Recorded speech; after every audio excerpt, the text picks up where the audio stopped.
too, that I don't know if it's just when we size each other up per se, but I just sometimes tend to retract from that. In the good old days, women did not trust women at all. No. They would tell you that too. Well, and I think that that's why I feel like an anomaly now, because like, I hear all these references to women power, and she's not a girl's girl, and I'm like, what is that? Yeah. So, yeah. So women see things about each other that men don't see about them at times. Oh, for sure. If you're looking, for sure.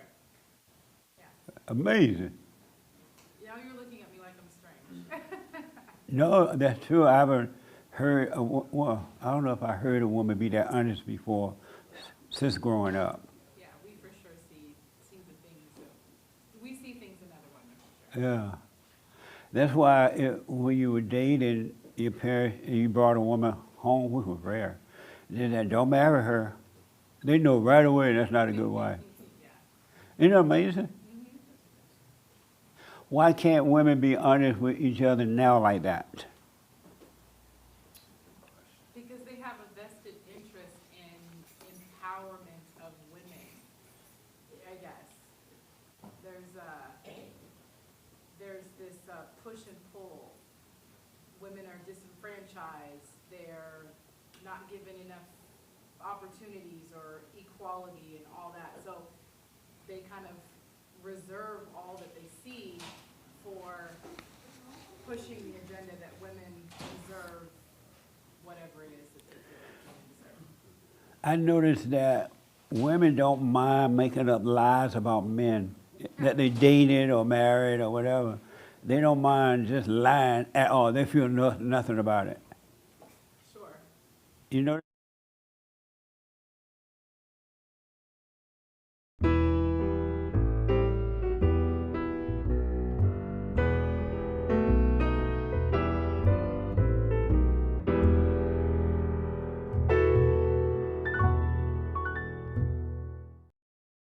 You want to talk about that? Sure, Jesse. Would you? Yeah. Good morning. Welcome to Fellowship. I am Jesse Peterson. It's Sunday. Again. You can get involved by going to our YouTube chat line, and Hake will pass on your questions and comments to me. Good morning, y'all. Good morning. Hey, family. How y'all doing? Where y'all from? Oh, yeah? Right on. Welcome. Amazing. That's your baby? You got a son? And Son and a daughter. which did you make first? My daughter. Oh, beta. I met a guy yesterday. I ran to a guy. He was at the barbershop, and he has 3 sons. I've never seen them before, and they look just like him, just like. I'm like, real men make boys first. He's like, yeah, you're right. Amazing. Look who's back. You back from your vacation? I'm back. Yay. How you doing? Oh my gosh. That's all I can say. It's too much. What It's have so you much. realized since being gone away and doing whatever you've been I've doing? seen so much in myself that I don't even know where to begin. Let me just get my thoughts together and I'll, Okay. unless you have a question, because I honestly don't want to babble. I realize I talk a lot and it just turns into this babbling. Yeah. Like I go from one topic, my dad pointed that out to me when I was with him. My husband constantly points it out. So I saw so much, Jesse, to the point where, you know, I went to some beautiful places and I had some really great experiences that I wasn't expecting to Right. have. But I got back home because I was gone for the majority of the summer. But when I returned, I feel like I'm at ground zero now. Like I feel like I have to start all over. Like I'm having trouble getting back into the silent prayer. And I'm wondering, as I was contemplating all of this, I'm thinking, is it really worth it? Like why did I go on all these vacations to come back like so empty? Like, I don't know. I don't even know how to put words to it, but I just feel like I'm starting all over again. And I feel like it's so easy to get pulled back into my old ways. Like I Yeah. found myself reverting back to behaviors that I thought I had all overcome. And I didn't think that there would be anything that would cause me to, engage in those things. Not illegal activities or anything like that, just quote unquote fun, but definitely not edifying spiritually. Yeah. And it's been difficult, I have to say, just getting back into everything. I'm wondering, am I really doing this? Or is it ego? Am I telling myself I'm doing this? I just feel like I took many, many steps backwards. What And a it was mess. all clothed in such a beautiful experience, Yeah. as when I was away. It reminded me of this story I heard of this guy. He wanted to find himself. So he traveled around the world and he never found himself until he came back home. He realized it wasn't out there, it was in him. And he went looking for it, but it was already with him and he didn't know it. And traveling don't do it. It just makes you feel good. You have fun, and then when you get back home from the trip, you cry because you're back in the same old stuff. Isn't it amazing? Money can't do it. Well, welcome back. I want to get into the biblical question, but first I gotta tell you what I realized is that you already know this, but the world gone crazy. The world is mad, meaning human beings are mad people. There's nothing but hell in human beings, and as a result, there's nothing but hell in the world. I'm looking at the government, they're fighting like cats and dogs. There's nothing professional about them anymore. They curse all day long. They yell at each other. They falsely accuse. They one side try to convince you for the vaccine thing, for example, or medication. They think that, oh no, you should have this medication. One side said, no, you shouldn't. And then they say, well, if you say you should be fired. You don't have a right to say that. It's a mess out there. And families act like the government. It's a mess amongst the families. It's so, families today are so messy, it makes you not want to have a family. All you who are thinking about getting married and have children, don't do it. That's a Satan idea. Sorry, family. They got a whole bunch of children. And all they're doing is bring more problems, really. Nothing but problems. The world gone crazy. And another thing I realized is that the people read the Bible. There's nothing wrong with reading the Bible. You should read the Bible sometime. But they read the Bible and they have no understanding at all about what they're reading. Zero. And they do this concordance thing. That's what it's called there, where you look at the definitions. Exegete. What? Concordance. Oh yeah, that's Concordance. Remember how you would tell me about you read the Bible and then you read something else, then you... Yeah, exegete scripture. See, they Interpret read scripture with exegesis. scripture. What? Interpret scripture with scripture. And right. And a lot of people are doing that. That doesn't make any sense to me. Because all you're doing is getting what somebody else had to say about the Bible or about God. And they never do what God say do.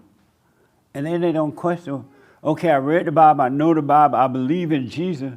Why haven't I changed? How come I'm still the same person? Why? Why don't I do what the Bible say? For the simple things, I jotted down simple things about it. And this with everybody.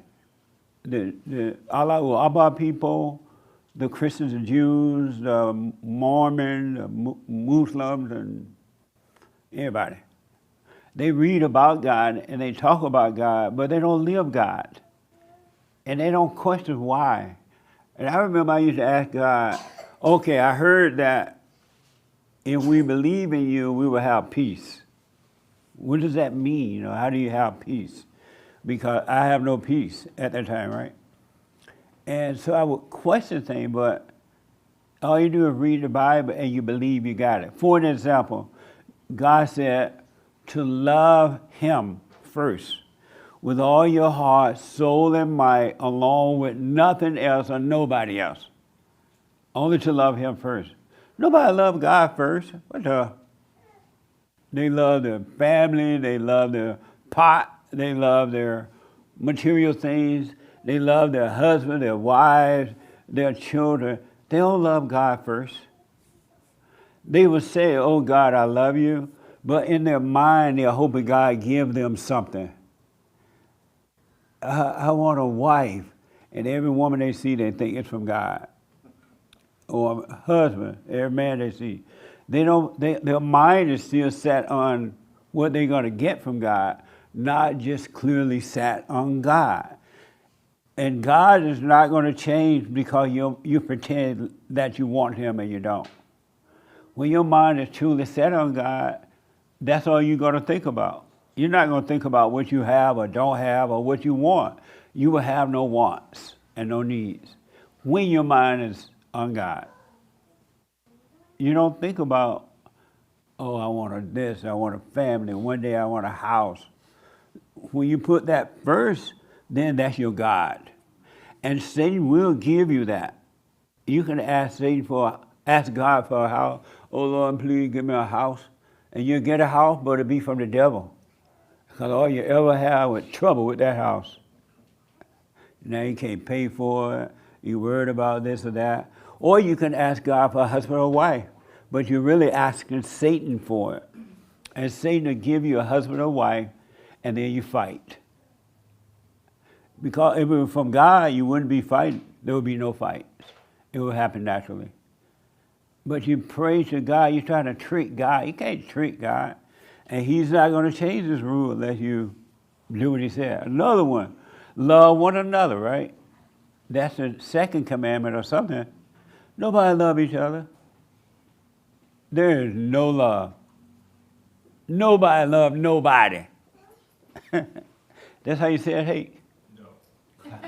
How do you say it? Nobody loves anybody. Nobody loves anybody if you're white. If you're black, nobody loves nobody. Nobody loves nobody or anybody. Because if you love one another, you would not expect anything from one another. Zero. You would not expect for them to love you back or give you anything or agree with you or disagree. You wouldn't expect anything from them if you love them. And you can take them or leave them. But now, all in the name of Jesus, if they want to go, you cry. You'd rather hurt than feel nothing at all. How many would rather hurt than feel nothing at all when you break up? Oh, now y'all won't say, huh? Because you'll get mad if the person that left you, you'll get mad at them if they leave you for not feeling anything about you. You don't think about me anymore. You don't love me anymore. Isn't that crazy? Your mind is on her now and not me. Or him and not me. That ain't love. If you love them, you want nothing from them. Zero. Another thing, and they don't, what get me that if you believe in God, why don't you question, how come I'm still screwed up, God? Why do I still have anger? Why am I insecure or something? Because you have that with Satan, and so you heard about God, go to God, you have a good life, but you don't question it. You make up excuses. Like with anger, I hear the Christians say all the time that God said anybody with anger is a murderer. Forgive, right? And then the Christians say, well, he just meant have righteous anger. And now all the devils think they have righteous anger. They don't even know what it means. They just think they have it because they have emotional anger, and they think that's righteous. And they can't see that it's destroying them and everybody around them, the children, everybody. But they don't see, well, my anger is righteous. Why am I destroying myself and others? My children hate me. I have no patience for my children. They just beat the kids and think it's the kids' fault. What a mess, huh? But they read the Bible. One other thing, maybe one, maybe two. Oh, this is a good one. This is a doozy one. Christ said, in order to have life, you must give up a life. You must die. Ain't nobody dying. Nobody, you hold on to dear life like it's real. You're not dying from the life. And then if someone point out, hey, you could die from the life. Here's how you do it. Go and forgive. Stay present. Know that you are not who you think you are. Nobody give that up. The first time someone says something you don't like, you get mad. Your feelings get hurt, and you don't know that's your opportunity to die. So you fight back to stay alive. Your emotions get hurt. You don't know that that's an opportunity to die. They're giving you an opportunity. Your feelings get hurt. Now you want to be mad at them because they made you feel something. But you read the Bible. You can quote the scriptures and don't understand it at all. And the reason you don't understand the Bible is because you don't know that all thoughts are all lies, and you don't know that Satan is interpreting the Bible for you. The Satan is the one that interprets the Bible. You read the Bible, it says, don't hate. And then Satan said, but your anger is righteous. And you're like, okay, my anger is righteous. And then you find some preacher or somebody or some other Christian to approve you're right, your anger is righteous. All from the devil. What a mess, huh? You read the Bible and yet don't have any understanding of it at all. And then you make the Bible God. They ask me, do you read the Bible? I read it sometimes. You don't read the Bible? It's in the Word. And then they quote, in the beginning of the Word of God. I love interviewing these preachers who go to Bible college, and they just as dumb as a doorknob. Doorknob dumb. They can quote that Bible, but yet they don't have peace. And then you ask them, well, do you have perfect peace? Nobody has perfect peace. So what's your point of going to school and read about God then? Why do you want a God that's going to give you the same hell that you're trying to get out of? Think about that. It's like getting married 8 times to the same woman, but different female, but the same woman, or the same man. You're getting married over and over and over, and all you catch is hell. And you tell yourself, well, this man going to be better, or this woman going to be better, and it's no better, and yet you look for another one. And you read the Bible. Grandpa tell me about the good old days. What a mess, huh? What do y'all think about this? What do you think? Yes. Question. So how does Hold on 1 minute, brother. I'm sorry. just a question in regards to the Bible. So say someone that's never read the Bible, should they not read the Bible, or when is the proper time to read the Bible or understand the Bible? You just read it when you get a wild hair. Oh, I want to look at the Bible. You pick it up, it opens it up, you read it, and put it away. And watch how the devil try to interpret it for you. Don't listen to that voice. And just put it away, and understanding will come. It really will. But if you already, you've been taught by your parent what it means anyway, that's a problem. But then the preacher tell you it means this, and the devil going to tell you that. But pay no attention to that, and then wisdom will come, and you will know the Bible from the heart. So there's nothing wrong with reading it, but not to get an identity from it. Don't try to remember it. I remember, and then I come to the young lady, that I tried to, when I was going, I used to go to Crenshaw Christian Center before I started my own thing. And everybody read the Bible. All my friends, they were like into that Bible. And we used to go to Bible class on, I may be wrong about the days now, Wednesday or maybe Friday, Sunday morning meeting, and everybody about the Bible. I tried desperately to learn the Bible. I could not remember it. Now, maybe because I'm black and slow, but I just couldn't. All my other black friends, they knew the word, but I could not remember the Bible. Oh, thank God now he didn't let me remember it. Really, because it didn't stick. Because I'll be an intellectual nut job had I remembered the Bible. He wouldn't let me remember it. He was looking out for me and I didn't know it. Because I noticed that people that remember the Bible, it's hard not to remember the Bible now. Anytime you hear about God, you go right in your head and remember what you read. Yes. So you're saying don't read the Bible, but rely kind of in our inner wisdom that we can obtain if we doubt all thoughts. You can read it, but not to remember it. Don't feel like you got to read the whole Bible in a year. But I had some people tell me, oh, I read the Bible in a year. I read the Bible twice in 1 year. But go ahead. But so doesn't the Bible like give us teaching and knowledge and wisdom that maybe we don't see it through because of our own human nature? We're like, blinded by it, but we could use the Bible to help us kind of edify ourselves as well, no? The Bible points to where the wisdom is located, inside of you. It tells you to look inside, not outside. It's not in the Bible. The Bible is just a map about life and what happens when you don't do this and do that. It would be like you wrote a good book about your life and somebody else's life and what they did and what happened, and somebody read it. It's a good, interesting book. That's it. The Bible is pointing you back into the kingdom of heaven. It tells you where to look. It tells you not to even look outside for the kingdom. It's inside. But the people look outside in the Bible, and they never find it. The Bible, if you had never seen a Bible, it would be easy for you to find the truth because it's written in the heart. It's not written in the Bible. But our hearts are evil. What? Aren't our hearts evil? Your fake heart is, but not your real heart.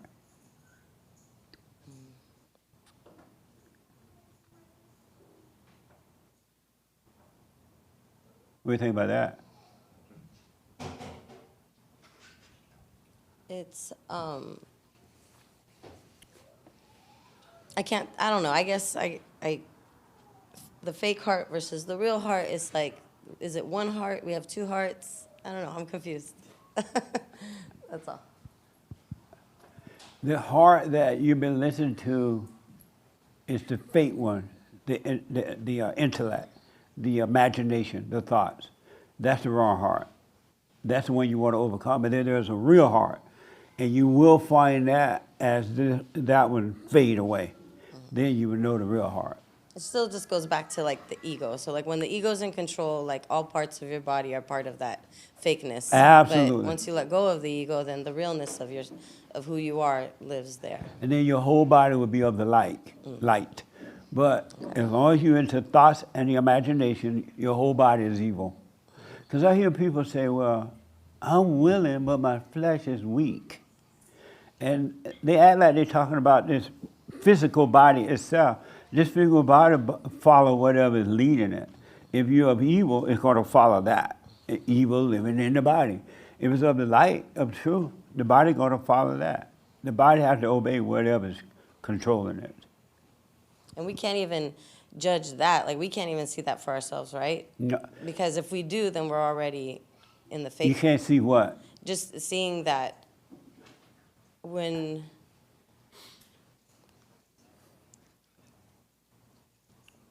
we look at it, like if I am thinking, oh, I'm not driven by my ego, I'm already driven by my ego, If right? you're Like the thinking it, moment I yes. think I'm not driven by my ego, I'm so sanctified, 100%. right? Like right there, I'm already driven by my ego. So it's like we can't even see it when that. The one thing I promise you, in Him, the truth, there's no thinking. When you stop thinking, but don't try to make yourself stop thinking. Everybody gonna like force and run and go out and kill each other, right? When you stop thinking, then you know the truth. In God, there is no thinking. That's why He said, bring every thought into captivity.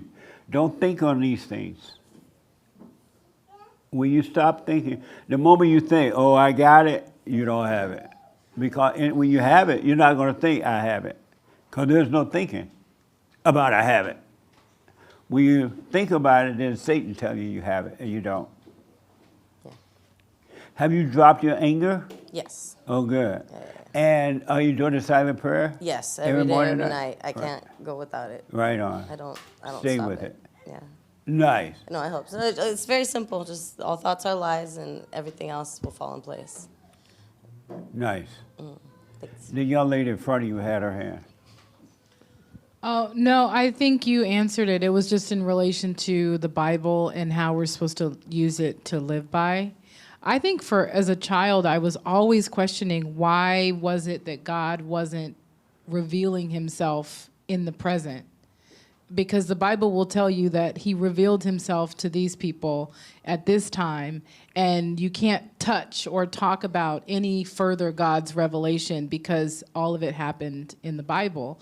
And now, knowing being able to see what I can see in the present is where he is, because if you claim that he's only in the Bible, which is thousands of years ago, then you're claiming that he's not alive today. It's kind of a claim that he only existed then, he cannot exist now. So it's just very interesting because he's very much real today, but just staying in present is the hardest part. And why is that? Because I think that and I've talked to you about this before. I think there are some deeper thoughts that kind of control, for some people, that kind of control the overarching mind, based on what happened to you when you were younger, some of the traumas. So I'm not talking about thoughts that come into your mind all the time or in those moments. I'm talking about like thoughts that you believed and you just never questioned anymore. Like, and this is a question I always wanted to ask you. What's the difference between somebody saying, I am nothing, which leads to depression, which leads to harmful activities, which lends to insecurity, wanting to kill yourself? What is the difference between someone saying, I am nothing in that breath, as opposed to what we're working on and saying, I am nothing? Because they've been traumatized to be something. And then they've been told all their lives they were nothing. And so when they say, well, I'm nothing, they in their mind, they want to be something. So they take it personal that they are nothing, and they become depressed. They become depressed by it. They try to be something. But the real you, when you see that you're nothing, you're going to know that you're nothing. And you're not going to try to be something. Or wish So it it won't be doesn't due scare to a you. trauma. It doesn't scare you to doing something about it. What does it scare you? The thought of being nothing. And doing something about trying to be something? Yeah. When you truly, truly, truly see that you're nothing, there's nothing to do anything about. What are you going to do about it when you truly see it? Right. No, that was a question. Okay. But when yeah. people, when they say I'm nothing, it's because they want to be something. And growing up, they were told that they were nothing. So then that is a false And identity. they're mad about that. They're angry about being nothing. So- My parents always told me I'm gonna be nothing, and I tried so hard to be something, and I'm still not nothing. So if you thought I'm nothing, that might be a good place to start, even if it leads. So just let go of the trying to be something and lean into being nothing, and No, you'll be you fine. shouldn't think I'm nothing. You shouldn't even think that. No. Okay. Okay. I'm not sure I completely understand that. Because but okay. if you're thinking I'm nothing, then you have an idea that you want to be something. Now you want to be a child of God that's nothing. Okay. You know what I mean? Yeah. When you become nothing, there's no think about I'm nothing. Right. Okay. Because you are, even people who are working on themselves, some people, they say real fast, I'm nothing. But in their mind, they're saying, they're thinking they have made it. Or they're God, you know, like in the way it's supposed to be. But they don't know that because you're thinking you're nothing and saying to yourself you're nothing. How do you remember to say to yourself, I'm nothing, if you're nothing? Yeah. You know what I mean? Yeah, and it's I interesting never 'cause- think about telling myself, I don't even think about being something or nothing. It doesn't even cross my mind. yeah, because if you say I'm nothing yeah, and there's a lot of feeling attached to it. It's very charged. Yeah, It's very charged. It's a thrill, if you will. absolutely. Okay. But when you truly see you're nothing, there's no thrill. There's no nothing about it. Okay. Really, nothing. Okay. But it's hard to communicate that. It's hard to communicate what it is to see that you're nothing. Right. Because I want to say this, but I'm afraid to say it. And I understand that when what you I'm say about that to now. say, because the people grab on that, they start saying that's who they are. And the devil is tricky. Yeah, he is. Yeah. And most people have not learned yet that they're not their own thought. They're not from God. Right. Okay. Thanks, Jesse. Amazing. Amazing. Any other questions? Raymond. So before I go to Raymond, do y'all understand now why the Bible is not working? Anybody disagree with that? Nobody disagree? Oh. Have you noticed that the Bible didn't work for you? Let me ask the young lady in the blue, and then I'll come back to Raymond. Yeah, take the mic right there. You see the mic? There you go. Do you read the Bible? To be honest, once in a while. Once in a while. And why is that? Why only once in a while? I'm not sure because I'm a Catholic and I go to church and I see the homily and the first reading and the second reading, it's already in the Bible. So that nourishes me spiritually. So, Oh, okay. yeah. So you're a Catholic. Yes, I am. And what good has it done you to be a Catholic? I haven't tried any denomination, but it nourishes me spiritually. And what do you mean by that? Pardon me? What do you mean by that? It somehow influences me how what I am now, how I deal with people in a workplace, how I deal with my children. Are you married? Yeah, I am. And do you obey your husband? Do I? Oh, that means no. Do you obey your husband? Sinusundan mo daw ba? Huh? Sinusunod mo ako? Sometimes. Do you Sometimes obey? you argue. Yeah, we argue. And why don't you obey your husband and never argue with him? Because I feel sometimes I don't agree with his ideas. And why not? That's your husband. I don't know. What? Did they teach you in the Catholic Church? God said, wife, obey your husband? Yeah, it's in the Bible. So what is in the Bible, right? Mm-hmm. Why don't you obey that? Because I feel sometimes his ideas are not, I don't agree. So did God say obey your husband based on what you agree with? Mm-hmm. Or did he say obey your husband?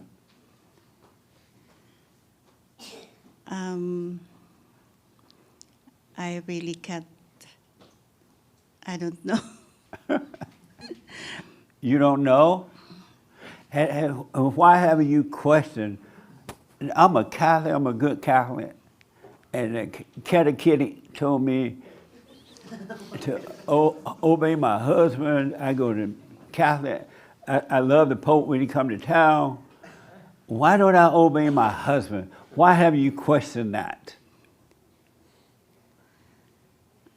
Sometimes, like it says in the Bible, you have to be submissive, but to the husband. But I feel like it's not practical in many ways nowadays. So Oh, Some- so that one rule that God gave you to be submissive to your husband, you think, you know what, God, you wrong by that.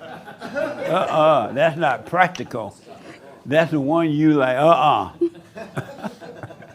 Right? you're right. Oh, he said, right.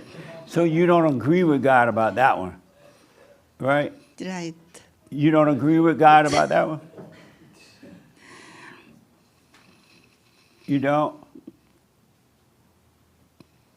You don't agree with God about being submissive to your husband? Yeah, sometimes. Sometimes you agree with God and sometimes no? Yeah.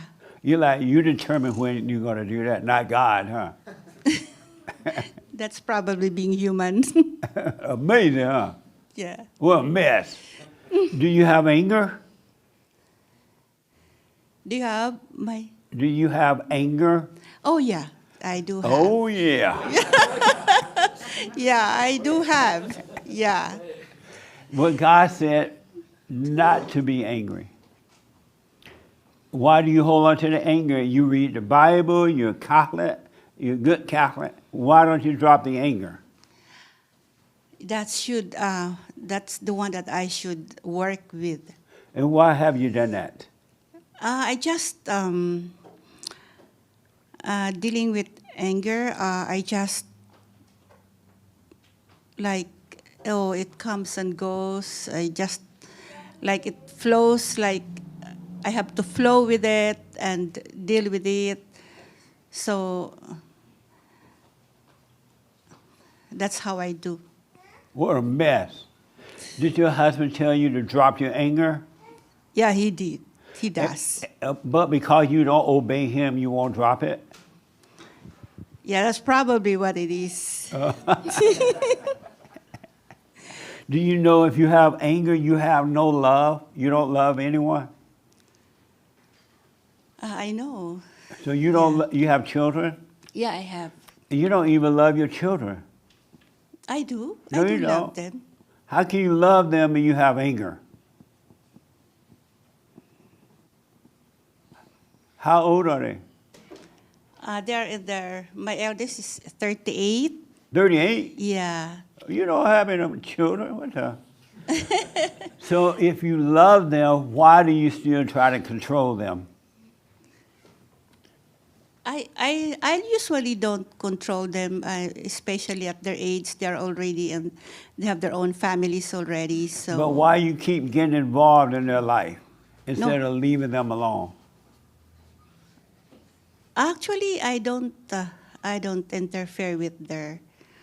I'm sorry? I don't mingle with their lives anymore because they have their own family. So you leave them alone? You don't try to control them at all? No, no. Do you try to control your husband?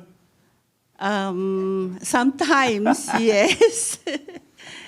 Drop it. Drop your anger. You're not supposed to have anger. That's evil. Yeah, it is. I agree Did with you know that you were evil? I can't hear you.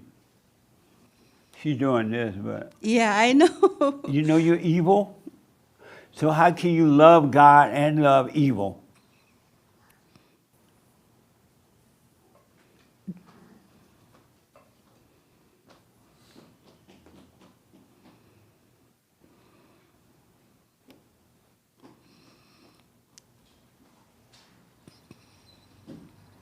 What are you doing? You thinking? Yeah. Oh, do you want to overcome evil? Yeah. You want to overcome? Mm-hmm. Forgive your mother. You became you notice how you just like your mother? I can't hear you. She bowed her head, but talking to the mic. Have you noticed you just like your mother? Yeah, before. Do you want to be like her? Yeah, in some ways, yes. You need to forgive her so God can forgive you and take away your evil. Is she still living? No, she's dead already. Forgive her. She was evil. All right? Any questions about that? No. Do you disagree with that? No, I agree. You agree? Yeah. Is this your first time here? Yeah, first What's time. your first name? Cora? Welcome, Corey. How did you find us? Oh, through my daughter. Your daughter? Yeah. Oh, that's your daughter? Yes. Oh, she was here last week. Right on. Have you forgiven your mother for screwing you up? You know, I see my mom as a very loving mother. Very loving. That was Yeah. you think. Yeah. All that I- anger, she can't be loving. after the silent prayer, I see her as a loving mother, even if we disagree on things. So you're not angry at her? No. Oh, okay. Amazing. I didn't realize this was one of your daughters. Nice. Okay. Cool. All right. Any other questions? Okay. I want to deal with Raymond. I want to ask Raymond something. Raymond, you've been working on yourself now for years. What has changed about you that you didn't realize before? Just how deep my anger is, as how realize it's taking up so much of my energy. Yeah. And after all these years, why don't you just drop it? Or have you dropped it? I like to say I dropped it, but there are yet I feel there are certain demons in me I have to deal that I still have to contend with. What do you mean by contend with? Let's just, I like to believe that I could have been a better person, but somehow I always fall short. What do you think about what he just said? Respond to that. Somehow or another, he falls short. I think I would say just don't put any thought into falling short and just try to remain present and just endure whatever pain he's going through and try to stay in the present Okay. and just not have any thought about it. Continue to do the silent prayer and just have a wait and see attitude kind of type of deal, not feed into it, basically. What do you think about that, Raymond? That make sense? It made perfect sense to me. It's I have a feeling my problem was holding on a part of a past, and a past that I should known better about. You hold on to a past? A part of a past. And where is it? How you hold on to it? Probably a memory. So why would you hold on to, are those memories from you? I like to say it is, but I can't help to feel that it may come from something else. But why would you like to say it is? Because It's not from you. Am I responsible for what I do in this life? No. What do you think about that? You're not responsible. But if I'm not responsible for what I do, who is? Not you. The devil. So I must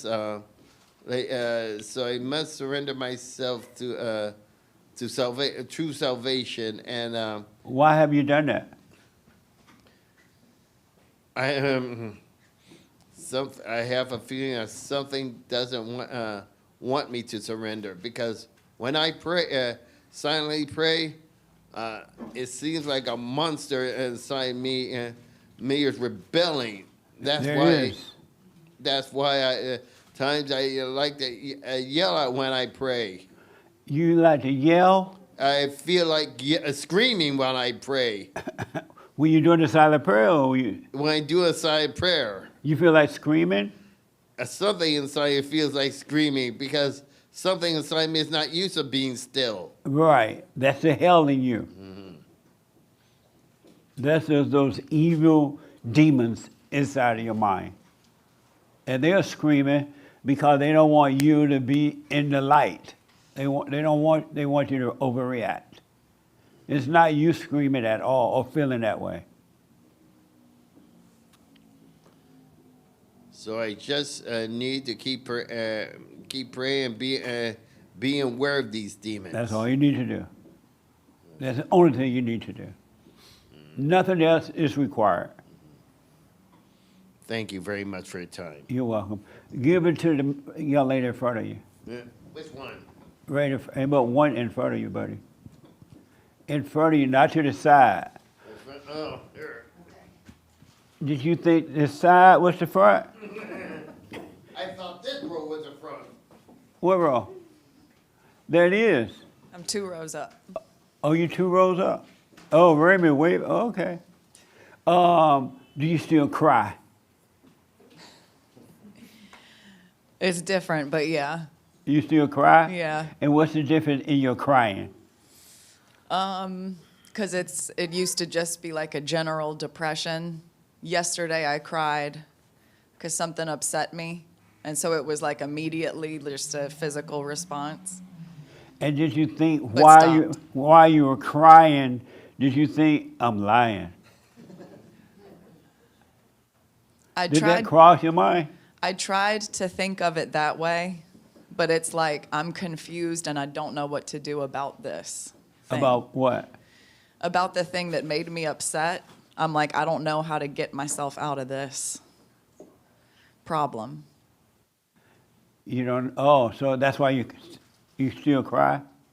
Yeah. But you do know how to get out of it. Just leave it. Why can't you just walk away?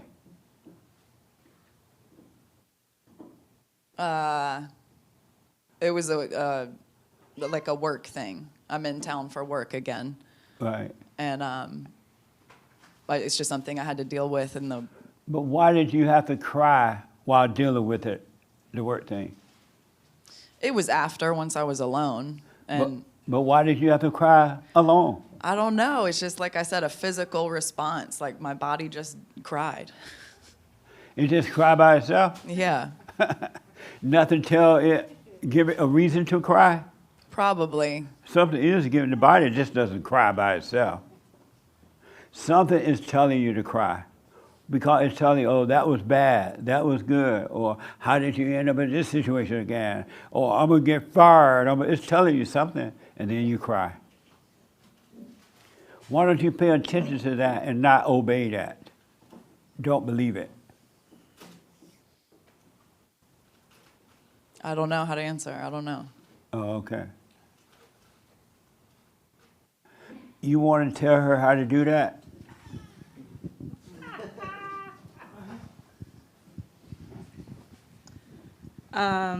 What to do? What now exactly? You weren't paying attention to her right now? I was coming in and out. I was saw that. That's why I came to you. Okay.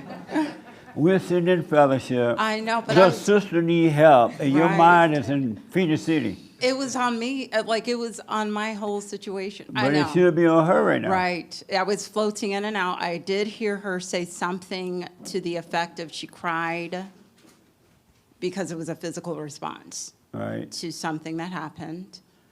And so what is your question to me? No, well, you didn't hear. I'm about to come back to you. No, but I But heard. I do want to come back I'm to sure you. I heard. No, you didn't. You Well, didn't hear. I just told you what she said. But that's not what I want you to respond to. Oh, okay. Uh-huh. The young lady in the back, what will you say to what she said? I kind of heard what you said, not the whole thing either. So if you want me to answer to the part that I heard. You didn't hear the whole thing? No, I didn't hear And it. why not? I was split between watching the kids and Oh. listening to her. Do you obey your husband since you have the mic? I thought I did, but once this trip, I noticed I still don't as much as I will completely. So you thought you obeyed him until you took this trip? This trip made me see that I still don't. And why not? Why don't you obey him? You'll I- have harmony in the home if you did. Why not? Because I sometimes don't think that I'm not obeying him. It's not that I purposely thinking in my mind that I'm not obeying him.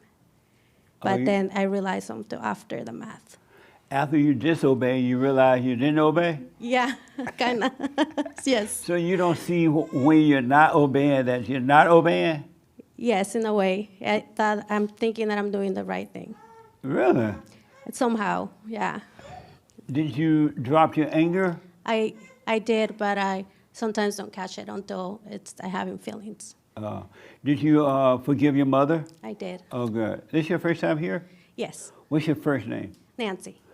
What? Nancy. Oh, Nancy. Yes. Nice name, Nancy. Thank you. Any question about anything? So you were saying drop the anger, and maybe same thing. It goes towards what she was talking about, Right. the depression or crying.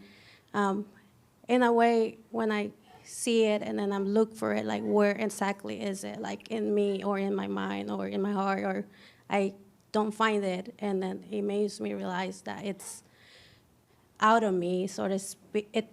It's not mine, so to speak. It's definitely not yours. And but when you say drop it, I tell my husband, what did he mean? Drop it on the floor? Like I dropped this? Like I can't. I can't physically, mentally, or even in the feelings grab it and toss it away, so to speak. Why not? Well, I know that it's not mine, so that kind of makes sense. But at the same time, like it almost feels like I don't have the barrier of not seeing it coming. Okay. Tell her how to drop it. She had to hold the baby first. That's what's going on. By just observing it. That's all you have to do. And don't call it you. Don't identify with it. Be aware of it. The thoughts about anger and emotions, but do not identify with it at all. Don't call it you. Don't say, I'm angry, or you made me angry, or blah, blah, blah. Or I thought I wasn't angry anymore. Don't do no conversation with the devil, and you're done with it then. All right? That makes sense? Yeah, she's saying yes. Okay. Thank you. Right behind, how do you help the crybaby? A situation happened, and she cried afterward. And she thought about why she was crying. She was lying, but she cried anyway. How do you help her?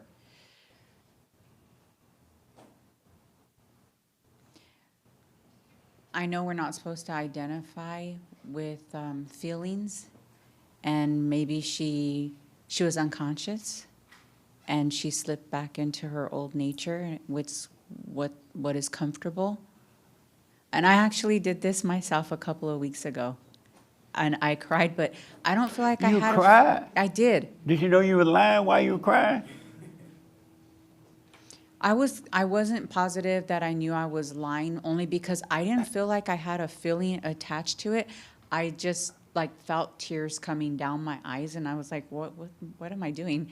And then it just I stopped. They stopped, right? But yeah. I didn't feel very emotionally attached to those tears.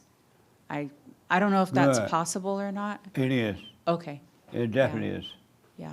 As long as you don't identify with them. Yeah, it was a little strange, because I've never cried without having some fake feelings attached to it. Yeah. So I'm thinking that going unconscious can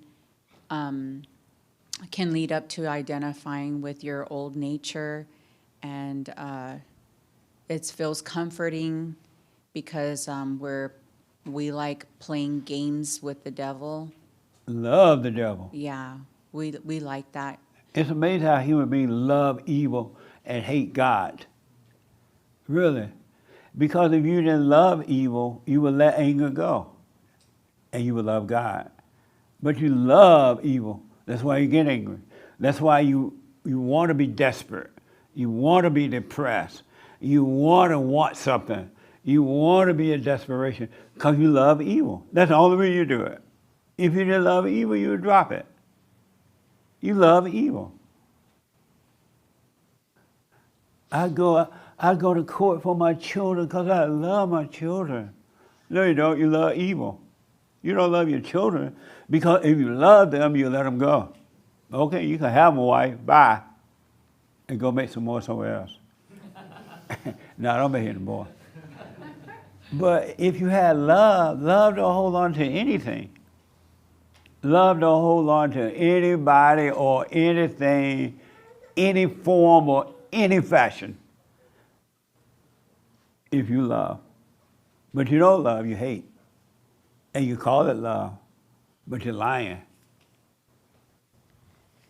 Go ahead. So like between yesterday and this morning, I feel like I'm just having the realization that my whole life has been a lie.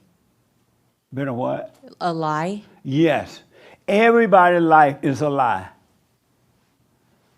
Your whole life been a lie.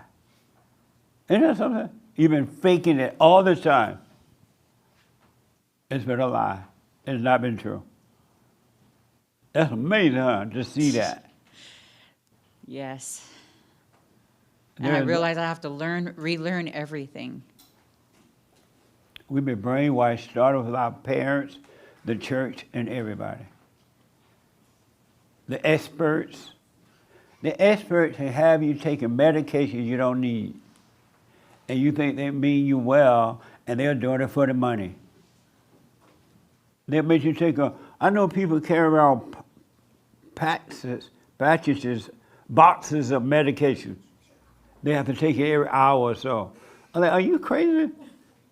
Anybody tell you to take a pill every hour, you know there's something else going on. I was thinking about how when I was growing up, I never went to a doctor. My grandparents nobody went to a doctor. If we got sick, they made up a remedy from the earth. They would make it up one. Oh, I have a cold. Here's some castor oil. What's the castor oil going to do with a cold? It's going to clean you out. I take the castor oil, the cold is gone. But now you go to the doctor for a cold and they give you medication. And now you got another problem from the medication. Isn't that amazing? We you trust people that you shouldn't be trusting. You really shouldn't trust anyone. But anyway, right on. Anything else? No, nothing I need to say. All right, I want to get to Donyale. The biblical question. And this is going to lead into where you've been and what you've been doing. Okay. Go ahead. The biblical question. You know what it is? I do. Oh, what is it? It is, are you oh my gosh, I knew it. I seriously knew this question. Why? I know. Something to the effect of, how do you know that you're spiritual? Absolutely. Yes. And you say, are you spiritual? I would say I don't know. I don't know. I would say no. You're not spiritual? At this point. And why do you say no, you're not? Because when I heard this question, I reflected upon when I used to say I was spiritual all the time before I began overcoming. And when I heard the question, I immediately reflected on that, and it was a little cringe for me. It was so, now looking back on that, it was just so phony. It was just the thing to say. Yeah. I don't even know what it means to be spiritual, because I didn't know God. I didn't know anything about God. Everything I had learned, like Dolores was just saying, was a lie. And so I wasn't spiritual, but I thought I was. So to answer the question, the long and short of it is that I am not spiritual. I will know I'm spiritual when I'm not saying I'm spiritual, when I'm not thinking about it, when I'm just being that, whatever that is. Okay. Amazing. And so while you have the mic, I know you've been through a lot, you learned a lot about yourself. Are you ready to share some of that now?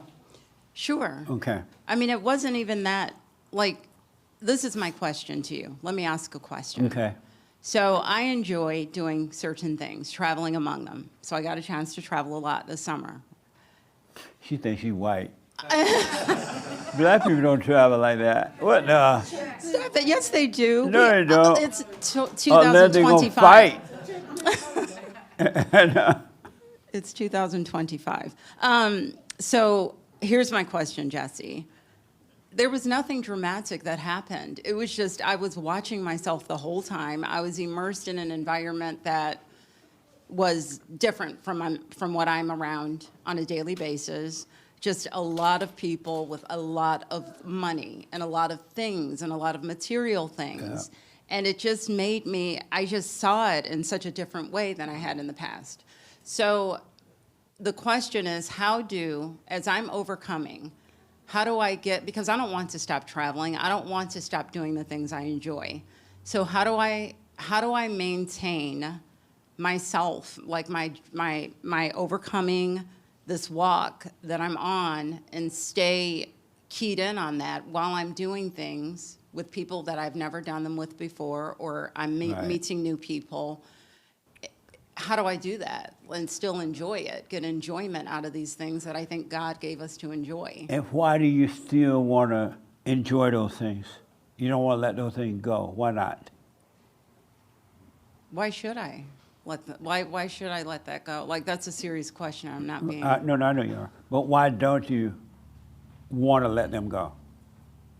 I don't see why I should.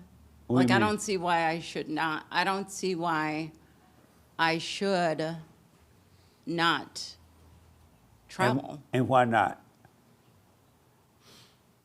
Well, I could not travel and then be here and be bored while my husband is at work and it's just me and the pets at home. And you would be bored? Well, yeah, I think so. I mean, I know the whole boredom thing, but seriously. What? I need an answer. You need an answer to what? Like, I want to be able to do the things that I enjoy doing. I mean, I'm not doing it in a dirty way. I'm not offending anyone. I'm not doing anything horrific. I'm just seeing the world. And just having a good time. Well, if seeing the world is a good time. Right, know what you're saying though, right? Yeah, I think and it's not a bad time. And your question is, why should you have to give that up? Exactly. Okay, hold the mic. He want to respond. He's another one like that. That's your brother. Oh, Colin. He love. I can tell he lives. I don't have the answer to this. You know what? I can tell he lives a 5-star lifestyle. Oh yeah. Yeah. I got it way worse than her. I'm sure. I don't do. I don't have the well, answers. I don't know. Y'all may be neck and neck. What? She want to know why should she have to give that up and still work on herself, right? I'm asking, right? Right. Yes. Why should she have to give that up? I don't think you do. You Otherwise, don't? I probably would have done it myself, right? So. Oh, okay. This is like asking Satan about God. Exactly. So you don't think she should give it up? You should have to give that up. I don't understand why you can't observe and do the things you're doing. So why don't you do it? Good question. Because I love evil and I hate God, that's for sure. That's why you can't observe and do the things you're doing? Yeah. Because I'm going with. When you think about that, you can't have both. Because he wants what's right. I know he does. He wouldn't be here if he didn't want it. But he loves his fun. He loves his thrills. He loves his travels. And why do I have to give that up? It's just to know God. No, well, he said that he doesn't think anyone should have to give it up. He Right. said you And can that's what you're observe. saying too, right? Yeah, Right. he's saying you can observe and do those things. But he's not able to do it, neither are you.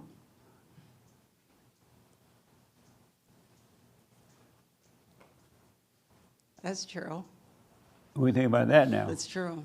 It's true. But I do it here. I do it when I'm at home. Because you're bored. You got nothing else to do but observe. So I have to be like in solitude and like why do we? I thought I distinctly remember you saying that these things that are here on this earth, God gave them. You know, you can want the big house, you can want the luxury car, Right. you can have all of these things. God wants you to have these things, but it's about how you have these things. I've heard you say something to that effect, But you're right? not taking care of that part of it. You're just having fun. And you forget about the other Okay. stuff, and when you come back home, you're a different person. Okay, so how do I do it in a different way? So you're saying just be present when That I'm is really a traveling? good question. And, yes, sir. You want to respond to that question? Go ahead. I'd say it just comes down to being present. So basically, you're saying you went on vacation and you slipped. You slipped out of the main way you are. And I think that would just happen because you fell out of being present. And also, maybe on your vacation, did you go to church at all? No. So Thank God you didn't you're go not to going to church. church, and you also got to. That would have been You worse. also got to stay present. Yeah. Okay. Okay, thank you. Just be aware. But What do you I'd say think still about that vacation. response? There's something there, just to be present. I think I got caught up in, when you're vacationing, you're on other people's schedules. So it's just something I'll have to look at for future, Okay. The excursions. young lady behind you want to respond to that. How can she go on vacation, travel, having all this fun with these nice things? Why does she have to give that up? God ain't all that. Yeah, I was sitting here thinking about it as well because I also really enjoy traveling. And I guess for me, what came to me was, it gives me a thrill when I go out and have new experiences and Yeah. I travel and I meet new people. And maybe I see a lifestyle that I desire and it gives me this thrill the same way anger or gossiping gives me a thrill. So I don't know if it's possible to. I don't know. I'm sitting with that's what came to me. So I guess the only way to do it is the way that I go about life at home, to observe myself and what comes to me during these trips. And maybe that is a way to discover what is still in us. The same way when someone makes me angry, it almost comes back to, oh, wow, thank you for showing me that I still have anger. And maybe the trips can be something similar. Amazing. Almost like a Are- test to see where you're at. Are you spiritual? Well, I am of spirit, the same way I would say that my anger is a spirit and my soul is a spirit, and we live in a spiritual world. So in that way, I might say that I'm spiritual. And so are you spiritual? I guess I would have to say yes. And how do you know you're spiritual?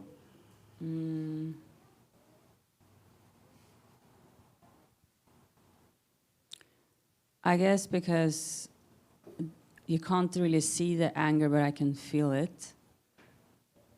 And most of the things that I experience, I can't see them, but I can feel them.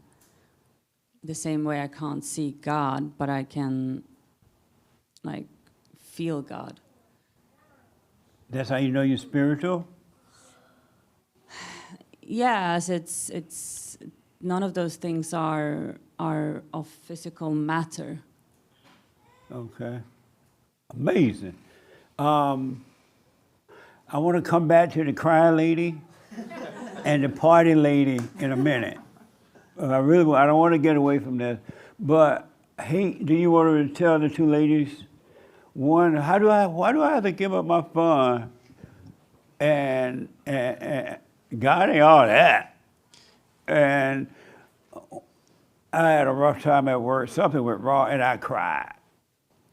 What's your advice to them? I don't know if I have advice, but I definitely can relate to them in that it's interesting how it sneaks up on you before you know it, the crying, if you will. For me, it's not crying. I don't cry. But you don't cry. But you know how you say you may not cry with tears, but you're crying in other ways. Yeah, in your mind, you're crying. Believe me. You're mad, you're crying, you're scared, you're crying. Yeah. And like I think that you mentioned, or somebody mentioned, I think that's about awareness. You asked her why she doesn't just be aware so that she can start to catch that before it happens. I think, I don't know why, but I think that that's the answer. And to like get in a hold of the crying. For both of the Metaphorical ladies? crying. How about the partying? For her, that reminds me so much of when Jesus told the rich man to sell all of his stuff and follow him. It's because the rich man was so attached to his stuff, and she's Yeah. attached and afraid and in her head about she'll have to give it up completely and just be a monk and bored. She's like, no, Jesus, I ain't giving up that one. Because that's her God, that type of thing. Hey, you say to that? I really do not believe it's my God. Like, I don't So why can't you worship. give it up then? Well, I mean, I travel all the time. Like, What? in the summer. You during said the we travel all the time? In the summer, like every year. Do they make you travel? Hmm? Do they tie you up and put you on the plane? No. So what do you mean then?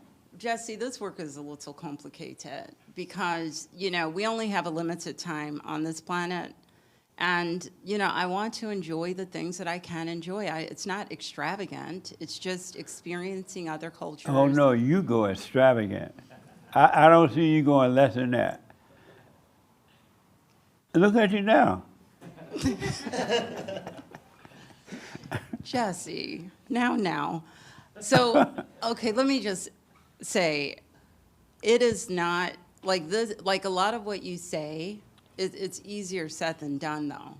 Like because, and I know, I've been doing this for 3 years, and it's amazing how the enemy has tricked me into believing that I'm in a certain spot, Yeah. and then I do something like I've never had this experience when I've traveled before. I haven't talked to Mimi about this, but it was different this time. And I don't Right. know if it's because I'm, evolving more on this journey, but a lot of what you say, it's like, well, why don't you just not cry? Well, why don't you just do da-da-da-da? And I'm not being flippant, but I'm Right. just saying that it's easier said than done. Like 3 years and I'm still like, okay, what am I even doing this? You know what I'm saying? Like, am I do. even doing this? This is so interesting. This is amazing. I mean, Really. it got so deep that I was like, what, am I like really on the devil's side and I think that I'm on God's side? Like, am I going to heaven?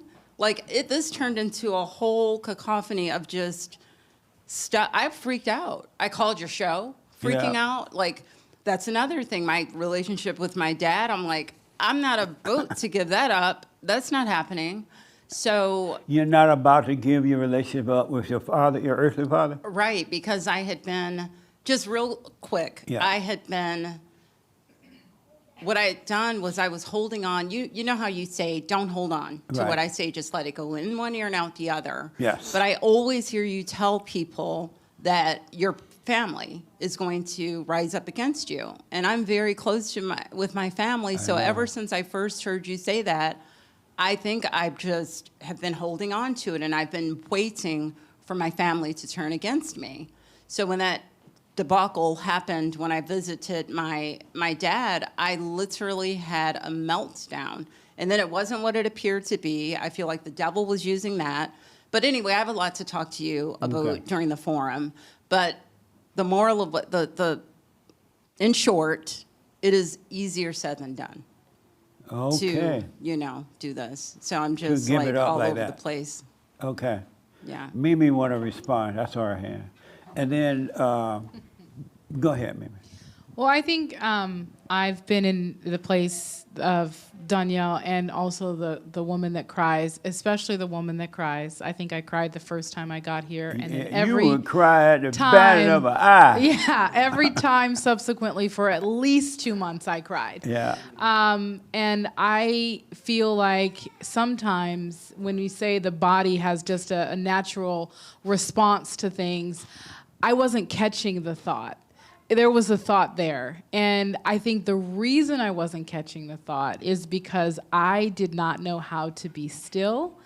And as a kind of a safeguard, if I wasn't going to be still, at least slow down. Because I think sometimes even when we experience something that we were not ready for, like Donyale is experiencing when she came back, and then all of a sudden you freak out. And then you just go into this hyper mode, and it's just so many things happening, and you have to have an answer. You have to know what is going on, and you have to, it's a mess. And I think sometimes if we just, and again, I practice this or try to practice this, but I've got to slow down. Yeah. The world does not care how fast or how slow things go, but God does. He's a lot more gentle. He's a lot more. Yeah. Let them know they can hang out in the lobby. Oh, okay. Go ahead. I'm sorry. He's a lot more good than we give credence to. That's for sure. We have to slow down, and it's interesting that, and then sometimes if slowing down doesn't work, to be still. And that's where the thrills come from. That's where all that filling up of something. Donyale, for you, it was travel, but for me, it was my family. I think I was really attached to my family and what they thought about me and what I projected to them. Did I get their approval or not approval? You know, and so even in this moment, I've got to let some of that stuff go. I got to let it go. Because it actually is, I'm holding on to it, and there's very little room for God. Those things stand in the way. So your suggestion for the rich young ruler is what? Be still or slow down and observe and listen. Because the answer is there, and you may not like it. And then when you hear the answer to what that is, it will reveal what's truly important to you. What do you think about that? Yeah, that's good. That's good. I just need to hit the reset, and I agree. What do you think about that? Other rich young ruler. Are you willing to give up all your thrills? Me? No, you. No, I am not. Isn't that amazing? It's amazing. So why even waste your time and pretend you want something better? I don't know. That's what I've been thinking lately. You were thinking what? That I'm wasting my I'm wasting my time. I'm not serious. You know, why even show up? And then why do you keep showing up? Well, because I think I got a little bit of freedom over the last couple years, and so the devil is working overtime in me now. Really, just not just. I'm crazier than I've ever been, to be honest. Yeah. And that's what I want all three of you to know. Because you're working on yourself, you know there's something else now. You may not know what it is, where it is, how to get it, but you've had a little taste of something else, and the devil don't want you to have that. He trembles at the idea that you may find God. He trembles with that. And he's having a fit when you slow down. As Mimi was saying, when you slow down, when you let go, he doesn't want that to happen, and you think that these are your desires, and they're not. You still listen to the devil. Mm-hmm. Because his ways, there's nothing that's more enjoyable than his way. These little material things and the little trip you're taking, it doesn't amount to anything compared to what he would give you. Unspeakable joy that has nothing to do with anything. I have no faith or trust in that. I'm sorry? I have no faith or trust in that. And that's why you should go to him with no faith and no trust. Mm. You don't need to have faith to go to God. You don't need to have trust. You shouldn't have it.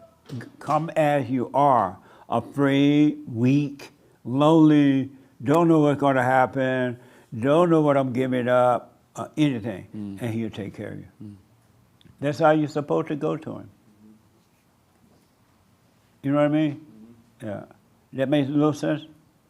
It does. You know, I just have this fear. Like, I watch my mother-in-law. Like, she's, you know, she can barely walk. She just is kind of a hermit. And she's older now, and she had the opportunity to enjoy life to the fullest. And, I have a fear of not taking advantage of the opportunities that come my way while I'm able. And I don't want to do it in a haughty way or anything like that, but I do have a fear of that. And I have a fear of all of this, everything now, because I just don't know where I am on this journey all of a sudden. And I was so sure, I didn't think I had made it, but I certainly thought that I was solid. So I'm gonna tell you in a minute, add a little bit to what you've heard already. What do you mean by, are you enjoying life to the fullest now? Like this summer, did you enjoy life to the fullest? I do. I enjoy life. I'm a pretty optimistic person. Yeah. I'm very laid back. I do. I enjoy things. And this is the first time, like the further I get along on this journey, the more difficult, the more, like I feel like I'm weird. Like I feel like I'm just strange. I feel like people who don't get this think that I don't know. I just feel strange. I just feel, my dad even said, you're you're weird. But, I can't imagine you hearing that from your dad much. I know you love him and want, Well, we laughed about it. We ended up having an amazing time. He's been calling me ever since. He's like, you got to come back. So I'll tell you more about that later. But, I'm just afraid, Jesse. Like, I don't know where I am or what I'm supposed to do. Like, I want to enjoy life. Why can't I enjoy life? So when you say you are afraid and you want to enjoy life, who are you talking about? Okay, I know of course it's the not me, right? But what do you mean by that? It's the ego. And how do you know that? I don't know that. Like, I don't, like, I know that, but I don't know that. Like these things that are said here are very deep. And I feel like even when I'm listening to church at home, like sometimes I sense, and this is no offense, but I sense that people are just saying things that they've heard you say, and they'll repeat it. Like you'll say, well, what do you have to say about what she just said? And then they'll repeat something that I don't even know if they believe. Like, it's just so deep. Like, are you saying that because you really know that? Because I don't know that. So how do you know that? And you're only 1 month in. Or are you saying that because so you're you thinking really... that they're thinking the way you think? I know I shouldn't think that. But you're saying that, I know you understand that part, but when you listen to the show at home, you're judging the people based on the way you see it, the way you think. Maybe, probably. But what I'm saying is it's like the me and the not me. Like, do people really know what that means? Do you know what it means? No. You don't know? Like, I know that so there's a not me. How do you know? But it still feels like me. How do you know there's not you then? Well, I don't know that I don't know, but I believe it, but I don't know it. It's complicated. I'm serious. But why do you say it feel like you? Because it sounds like me. It feels like me. It looks like me. And who is the you that it feel like it's all like it look like? What do you mean? Well, it's me. Well, it feels like something that I would think. It feels like something that I would say. Then I don't know, Jesse. When you say because of time, when you say it feel like me, it look like me, who is the you that it look like and sound and feel like?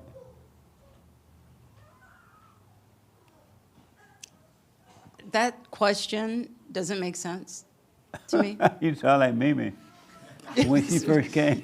I mean, it just doesn't make, like, who... I totally understand. You know what I'm saying? It's totally me. Understand. Why does it make sense, though? Why doesn't it? It just doesn't make sense. Like, you're asking me, you thought this thing, so who was thinking it?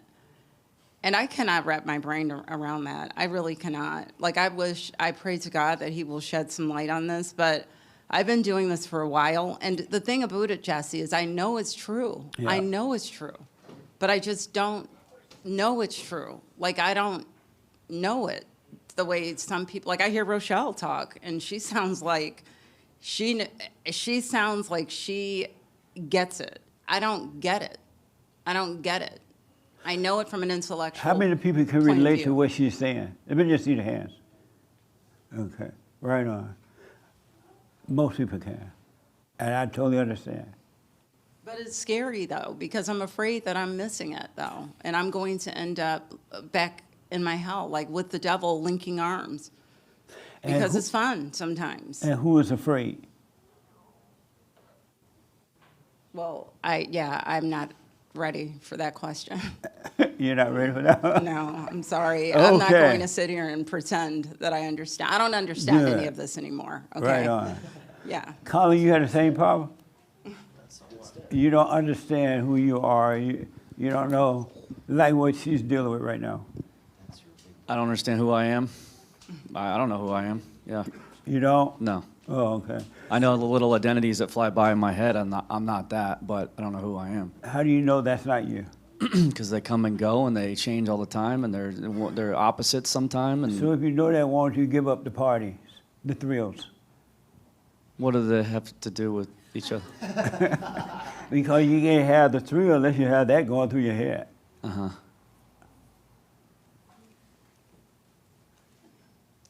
So,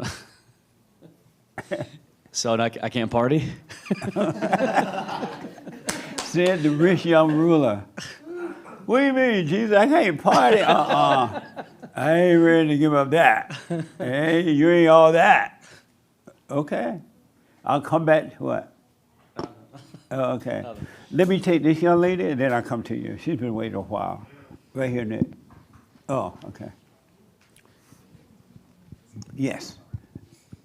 Hey, Mr. Peterson. Hi. Yeah, I did the silent prayer, like what Oh, you you did? said. Yeah. What do you think? It's really good. I see things that are good now. Right on. Yeah. You stay with that? Yeah. Always do? I take a picture of it. Right on. Yeah. Always do it. No matter what happened, you practice staying present. Do the prayer, right? Mm-hmm. And you haven't seen anything yet. It's going to No. get better and better yeah. and better. Yeah, it's gonna get better. Right Yeah. on. Nice. I actually wanted to show it to you, like what I see. I don't like looking at me myself. I don't want to see it. Okay. Don't show it to me. Okay, it's like it's okay. It's okay I if know. you don't want to see it. No, I've seen it before. Okay. All right. You took a picture. You doing it? I took a picture of the things that I see. Oh, hold Yeah. on a minute. Let me see. It's a heart-shaped cloud, an eye from Let the me see that. skies, and a rainbow-shaped. Oh, you see these things? I see these things now. Oh, I thought you wanted to show me. I don't want to see me. No. No, nice. Yeah, I do see things that are good. Right on. Yeah. Well, you stay with it. That was fast. Yeah. Nice. You stay with it, all right? Yeah, I'm very thankful for you, Mr. Right on. Peterson. Thank you. You stay with it. Amazing. And that's nice. Really, that is nice. It's beautiful, too. Oh, are you spiritual? No, I am not. See, hold on. No, I am not. And why you say you're not? Because I I believe forgot to be what's that. spiritual, you kind of have to be lost in your head and be thinking about that. You know, I'm just. Have you dropped your anger? Yes, I have, sir. Oh, good. Yeah. Okay. I forgave my mother. I forgave my father. Right on. And I feel like you just can't forget. You know, you got to put God first and foremost, and you know it'll get hard and shaky, but you know it's. I think this was a couple of churches ago, but just finding joy in tribulations. You know, because joy is very different from fun. If you're having fun, I don't think you have joy. And I Amazing. think when people are looking for thrills, I feel like you're lacking that joy. And to really have that joy, you have to trust. You have to trust a lot. Okay. Thank you. Let me take here because of time, and then I saw your hand. Yes. I just wanted to ask Donyale, in the beginning, when you were, excuse me, when you were first talking about being on vacation, when church first started, and then you were saying since you've been back, like, you said something along the lines like you're having a difficult time getting back into the silent prayer. And then I was thinking, like, did you not take the silent prayer with you on vacation? Because that's when you're working on yourself and you really want it and you're really working on yourself, that the silent prayer is something that just stays with you everywhere. And all the time. First thing in the morning, like I'm such an advocate of the silent prayer. Like first thing in the morning, silent prayer, staying present throughout the day. That's what helps me, like to stay present throughout the day. And it can be enjoyable. Life is enjoyable. Like I haven't been on a vacation. I haven't been anywhere, and I live in the hood in South Central LA, and every day is a vacation. Now that I'm working on myself, and I do the silent prayer and staying present, and so I just wanted to ask you, like, was there like something like you were like, I'm going on vacation, and that kind of meant a vacation from the silent prayer too? Did you take it with you? Yeah, you're right. Yeah, that's correct. What's correct? I dropped the ball a few times on that because Meaning you didn't do the silent prayer? right, and I would like to have, but I was on other people's schedule, and my schedule was completely thrown off. But that's no excuse. Because I mean, did you get into sleep?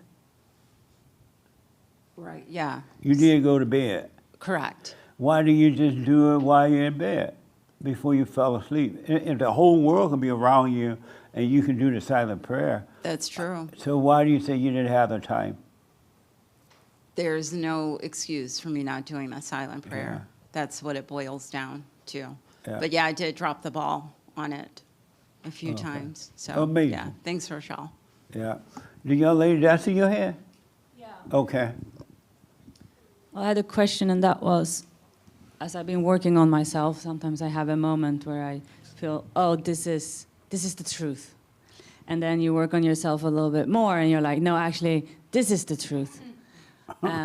And so to come back, what Donyale was speaking about was like, I don't feel like I get it or that I really know it. And I don't know if we ever really know it. Do you think that it's possible to truly know to know it? Yeah. You can know it. I have no questions about it. You can know it, absolutely. And I'll tell you in a minute. Let me take this hand first, and because of time here. Yes, sir. I wanted to respond to the biblical question. Are you spiritual? I don't really have a strong opinion about whether I'm spiritual or not. I think that as you continue on the journey, it causes you to lose more and more identifications with titles and different things, including the idea of being spiritual or religious. So I think that one knows when you are spiritual when you don't really have a strong opinion about it one way or the other. Amazing. Okay. And also, if I can add to Donyale. Yes. So when I also, a few months ago, I also had like just a rush of thoughts when I would like slip up and identify with the ego on, is this working? What's in the present? I'd have these rush of thoughts. And I think the biggest thing is just doing what Jesse says of just staying with it, that just stay with it, stay with the silent prayer, and eventually those truths will be shown and you'll have a firmer grasp of them and a firmer knowing. Yeah.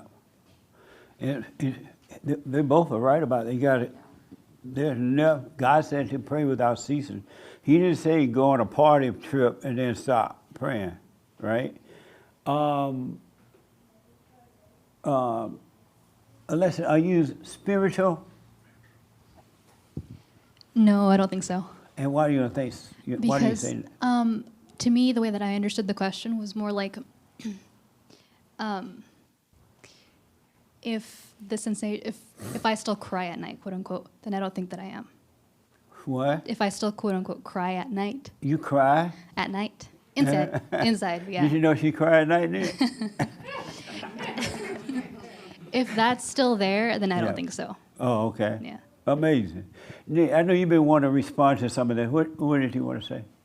Well, it's funny, Rochelle, I was wondering a similar thing about Donyale. You know, I was going to ask Donyale to repeat herself. I was wondering if I had heard her correct. Did she say that when she got home from her trip, she was wondering, why did I even do all this to just find myself in this position that I'm in? I was just going to ask if I heard her correct, if that's what she said.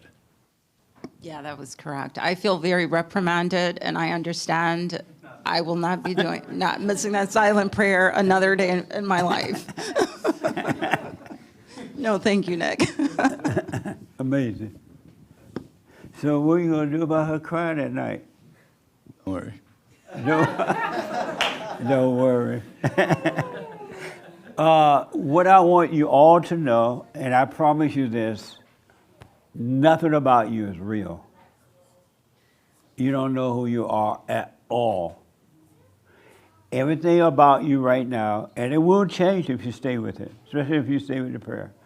You are an illusion right now. Everything about what you think about yourself, how you see yourself, everything you do is an illusion. Nothing is real. Just think about it. You're not even real. Nothing you do is real. It's all, everything you think, every feeling you get, every emotion you get, the good ones and the bad one, the party one, I'm partying up, forget about the prayer. It's all an illusion, really. And I want you to know that God owns everything, the whole universe. God and nature own everything, and Satan owns the mind. Satan owns your mind, and that's why people on the earth can't appreciate God and all He's done, because Satan owns your mind and you're one with the devil. You believe that all this stuff is you, your thrills, your fun, and everything. You don't even know it's not you. You're crying and all, it's not you. The real you have never cried one tear. The real you have never gone to a party because you live in a party, meaning that there's no, in the real you have no troubles at all, zero. Life is amazing. The real you, you're living in an illusion. This is not you. And when Christ said, in order to live, you must die, He's saying you must die of your illusions. You got to die from that. You can't have what this young man said, you can't have an identity. You're not a drug addict, you're not an alcoholic, you're not a this, you're not a that, you're not lonely, you're not depressed, you're not suicidal, you're not transgender, you're not none of those. You're not rich, you're not poor, you're not a sinner, you're not a saint, you're not lost nor found, you're none of those things. But you've got to die from this illusion. And God wants you to, He made these things so you can enjoy them, but not get an identity from them. But when you should be able to travel the world, and when the travel is over, even while you're traveling, you know you're having fun, you're totally enjoying, but this is not who I am. This is a gift from God. It's a gift. God created the world. He gave you this so you can have fun. He wanted His children to have fun, but He doesn't want you to identify with it. When you get back home from your trip, you're not supposed to become bored, and now you got to go on another trip. You know what I mean? The same freedom and happiness you felt on the trip, you're supposed to leave home with that and come back home with that. The trip is not supposed to affect that, but yet enjoy the trip. Enjoy traveling. But don't get an identity from it. You're not the trip. It's just something you're doing. But you identify with it like, oh, this is so much fun. Ain't no way. I'm going to go down here and say, you fall and find me some more fun. It's an illusion. Your peace comes from God, and He made it so you can enjoy the world but not be of it. Don't identify with the trip. Don't identify with the thrill. It's not you. He wants you to have that. And this mind is telling you, oh, you better enjoy this. This is so much fun. Forget about the prayer thing, whatever, right? This is so much fun. Move to Malibu. Move to Yaya Land. You want some more new thrills. You need some more excitement around you. Move to this place. Do this and do that. Go to Georgia and find yourself a man.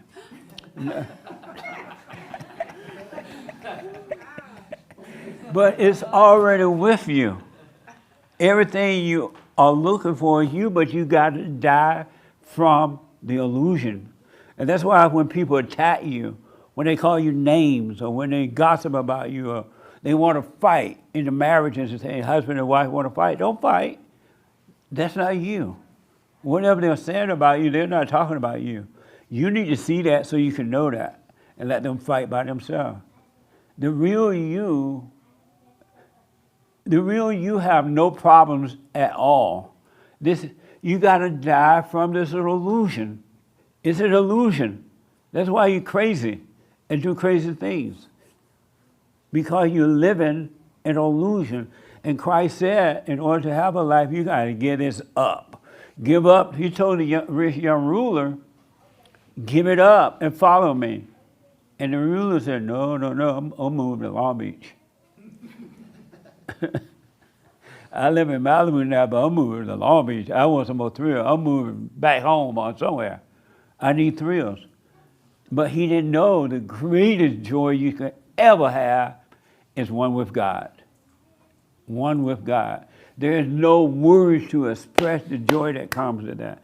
And yeah, you can know God. You can know you one with him. What kind of God would be your God if he didn't let you know you're with him? Well, the problem is you don't know you're with the devil. You think your thoughts and your feelings are you, and you're holding on to an illusion. And when you do this, and you will if you stay with it, I promise you, you're going to own the universe. Not only the world, the universe will be yours because you're a son or daughter of God. And when God owns everything, and so do you. But you don't know it because you live in this illusionary life and you're trying to fight to have something. Don't try to fight have anything. Don't hold on to anything or anyone, and you will have it all. There is a you. You don't know you. You don't see you. When you can see the real you, you're going to see everybody around you. You're going to see them, and it's going to be amazing. And no one can hurt you. And they're going to try to hurt you, but they won't be able to. Because there will be no one there to hurt. There will be no one there to hurt. There will be no fear, no doubt, no worry, no crying, no nothing. And when you cry, it's the fake you that's crying. It's not you crying. That's that ego nature crying. The real you don't feel pain. You know, if you're hurting, you're wrong. Just know that. If you're hurting, you are wrong. That means something wrong with you. You're in the wrong nature.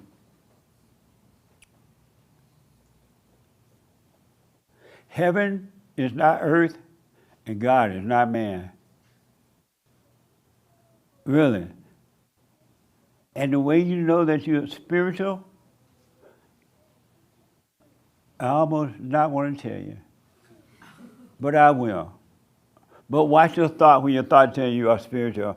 All right, so when you are present in the now, in the present, you're spiritual. You worship God in spirit and in truth when you are present. And he said that worship him in spirit and in truth. And so when you're when you're present, you're spiritual. Have you noticed that the devil worked overtime to keep you from being present?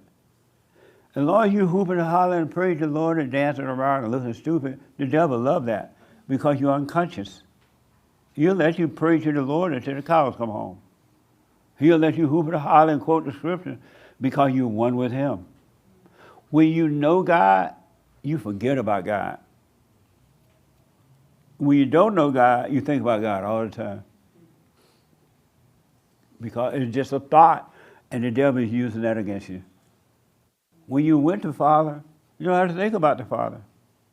It's like when you went home to visit your physical father, you didn't have to think about going home to see him. You were there. Same way with the spiritual father. But everything about you is an illusion. Nothing is real. That makes a little sense. Why y'all looking silly there? Or you just paying attention? Yes. You're dying from an illusion. No such thing as friends. No such thing as family. No such thing as husband or wife. No such thing, and you can have that without thinking. When you have a family without thinking, I have a family, no problems. No problem, because now you don't have to try to control them. or make them be the way you want them to be, or act the way you want them to act. Don't embarrass me. No ownership. You can have a family without fighting. And the way you don't fight is that you don't own the family. Everything is a gift from God. Everything is a gift from God. When you move about, that's a gift from God. When you move your body around, to move my arm is a gift from God. Everything is a gift from God. It's not yours. It's a gift from God. So you don't have to fight, you have a gift. That's why God lets you do what you want with your body, because he gave you that body as a gift. So if you want to kill your babies inside that body, he's like, go ahead and kill them. That's you. If you want to kill them, kill them. I gave that body to you, and if you want to show appreciation about killing children in there, go ahead. You paid for the price of that. He gave it to you as a gift. He's not going to make you do what you don't want to do with it. Yes. How will I know when I've made the distinction between the me and the not me? When you stay present, you'll see it. Okay. That's why your theme is to practice saying present, and it will be made clear to you. You will know it without question. Amazing. Any questions about that? Let's go to the crying lady. Any questions about that? No questions, but I wanted to mention something. I was talking to my friend about the thing that upset me, and she isn't even a Christian. She identifies as a witch. She's into like witchcraft, but we're friends. Right, And right on. she goes, yeah, blessed, but that's just ego. And I had to laugh because I was like, that's what my rabbi would say. Yeah, absolutely. I mean, she was totally right. It was just pride and wanting to look like something in front of certain people. And then the other thing I wanted to say is when you're saying like who we are is an illusion, like we've been living a lie, I think a lot of people don't realize that we're just vessels, and you're either influenced by good or evil. 100%. You're a vessel for one or the other. And you can't have both. Yeah. You cannot be influenced by both. And I've heard other people say that, and I just see it. Like that's to me is like seeing reality, is seeing that we're just a vessel for God or for Satan. So the next time a situation comes, and it hurts your feelings or whatever, or try to make you want to look a certain way, feel that pain. Don't be glad, rejoice when that happened. Meaning be glad that happened. Now you can see you're still on the ego trip. You need to look a certain way in front of someone and all that. Be glad to see it, live with it, do nothing about it, it'll be taken away. It'll die. That would die away. And then something else will come along. That would die away if you observe it and do nothing about it. That would die away. It's like with the party man over here, the Thriller. If he were to just, and he won't do it for the God's sake, if he were to just realize, I'm here, I got this thrill that I need to go and get something else, but don't do it, then that old part of him would die. It would just really fade away, and then something greater would take the place of that.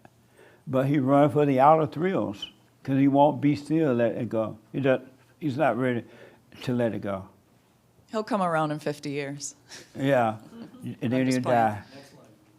I mean, absolutely. Yes, Nick. Is the amount of which you can drop the world, let go, simply drop anger, drop a thought, does that come up to your level of commitment, essentially? Committed. Does it come down to that, to your commitment to that? When you commit to letting go and you do the silent prayer, you just become a watcher of what's going on in you and doing nothing about it, yes, it'll happen then. It can happen right now, to be honest. Right now, you can be totally free of this ego thing. But because you're so attached to it, you think it's you. Whenever it's dying, you freak out. And then you go find something to keep it alive. But if you just knew for sure, and I'm telling you it's true, and just let it be, you can be free right now.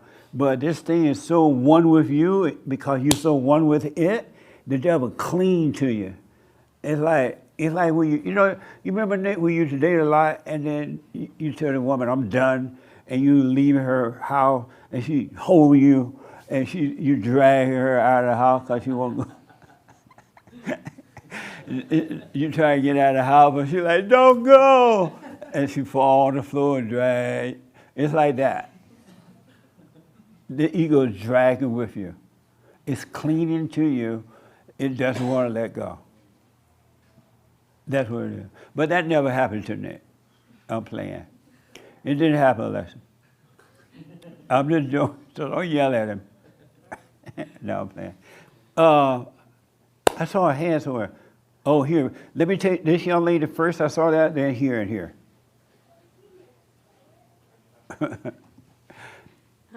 So what he was as referring to what he was saying, and then you're responding that you can be free right now. So why is the ego is still trying to hold on to us, but it doesn't mean that we are not free from it? Trying to hold on to what? To us, or like. They're not free. So, when they're trying to hold on to you, it's because they are not free. But if you said we can be free right now, so why is holding on? I'm sorry? Why is it holding on? Because, the ego? Mm-hmm. Oh, because it lives, the ego is evil, it's wicked. That's why human beings are wicked in the way they treat each other and themselves, right? And the ego lives in you. It owns your mind. That's why Christ said, your thoughts are not my thoughts are not your thoughts. And he said, bring all those spirits into captivity. They're not yours. So the ego, which is the mind of the devil, owns you. It lives in you. And it want to hold on to you because it lives in the human body. It lives in your mind. And if you don't hold on to it, it has to leave you. It can't stay there. So being free means that we try not to hold on, but do we still struggle with it? No, that's the problem. You should not struggle with evil. You're supposed to see it and do nothing about it. And if you could walk out of this room right now and never did anything about what you thought or felt or remember and did nothing about it, you'll be free. But if I do, but if it doesn't, I quite don't, can't catch how I say, I see the evil now, and then the ego, I don't want it. I know that's not good for me, but then I face it right when I step out of the door, versus just a minute ago, I said, I don't want it no more. But saying I don't want it and facing it are two different things.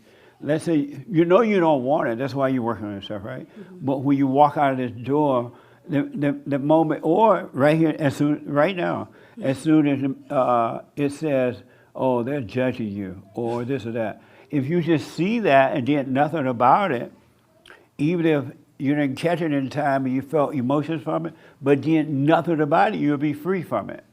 So what do you mean? You'll be free, like I won't feel it again, or you mean like I won't react to it again? You may feel it for a minute, but you know it's not you. Okay. And then it'll be taken away to the point you never feel it again. You don't call it you.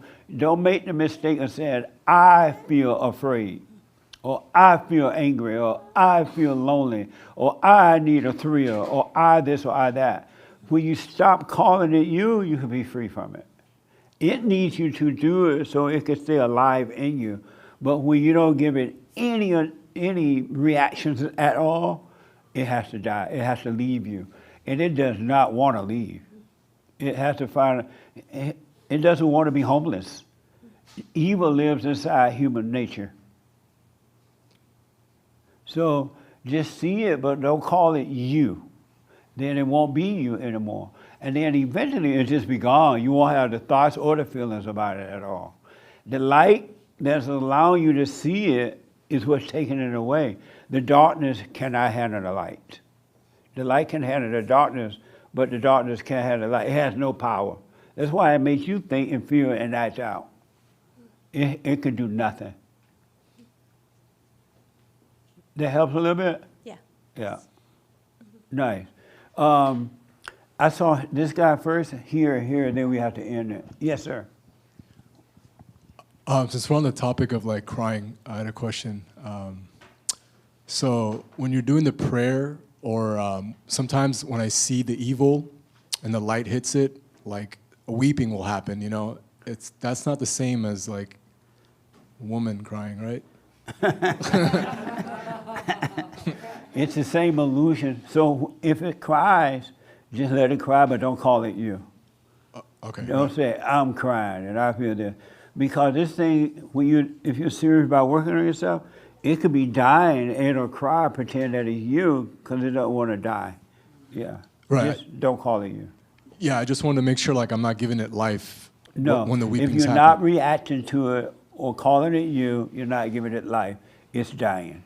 Because the light of God is what is shining on it, so you can see it. But you'll see that it's not you. Okay, got it. Thank right you. On.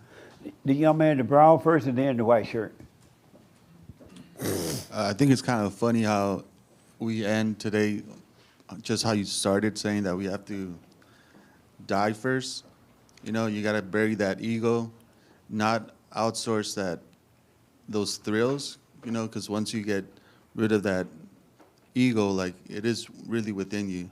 Yeah. All that thrills or joy you get from outside, that's the illusion. Absolutely. You know, I think that's a good point. The fun that you guys think, these two thrill seekers here, the fun you think that you're having is an illusion.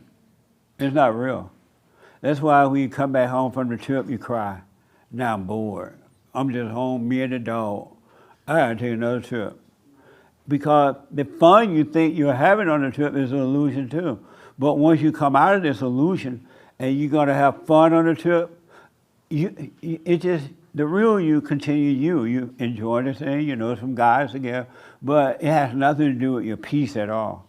And then you get back home and nothing there but the dog, nothing changes because your peace is coming from God, from real life. Absolutely. Amazing. Yes, sir. I want to go home at peace. I just cannot believe that my wife should forgive her mom because I love my mother-in-law before she passed. Up to now, I've been praying for her, offering mass for her because I'm a Catholic. I just don't know how I will reconcile all these views so that my wife will come back here and be enlightened more on this group. You don't believe that she forgave her mother? No, I believe that it's up to her. Right. And you you said you love her mother, right? I love her mother. Right, because her mother didn't treat you the way she treated her. She didn't raise you. Yeah. So her mother was nice to you because she was controlling you. You thought, oh, this is a good mother-in-law, so she used you. She didn't like you.